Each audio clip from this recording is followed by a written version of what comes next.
I cannot believe that I actually survived this with no food, no healing. But let's back it up to the beginning. Beloth the Darksworn in Crimson Desert, or Beloth, however you pronounce his name, is a really fun boss fight, and I just tried him the other day and beat him, so I figured I'd make a video fighting him and taking no damage. Then I realized that would take forever because of the little random ice damage that can happen from his AoE attacks and just getting unlucky. So I went with no heals instead.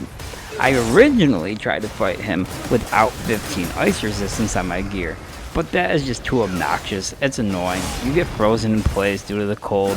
The cold hurts you, and he just goes to town on you when you're frozen. So I had to get the 15 ice resistance.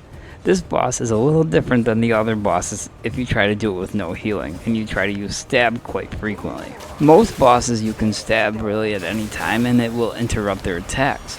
With this dude it's a bit harder because if you don't stab him at the right time, his attack animation will continue. You'll get hit and take damage. A really specific timing you need to stab at. If you time it wrong or miss, he might end up wiping you right there. As you'll see, almost happened to me at the end of the video. Dodging his attacks aren't bad once you get the patterns down though. And turning slash is a big savior because when you're in the animation, you won't take damage from a boss's attack, and this goes for every boss that I've noticed. Anyway, so once he'd be staggered, I'd get a few attacks and a turning slash in, but not too many attacks before the turning slash because it seems like he does get up pretty quick compared to other bosses. But after the turning slash, I would run a ways back from him to charge my spirit because it does take him a while to get to you. You should really have your spirit high at all times.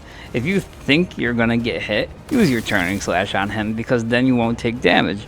Also, if I'd be done charging spirit but he was getting close and about to attack, I'd just wait for the attack so I could parry it because you can get a lot of hits off after you parry an attack. And right here, I almost threw the entire fight because of messing up. Man, I was sweating here, but thankfully my spirit was high. If my spirit wasn't charged, I probably would have wiped. I used 2 turning slashes in a row though. I know, I know it's really cheap, but I did not want to redo this fight again. But yeah, this was definitely one of the more fun boss fights.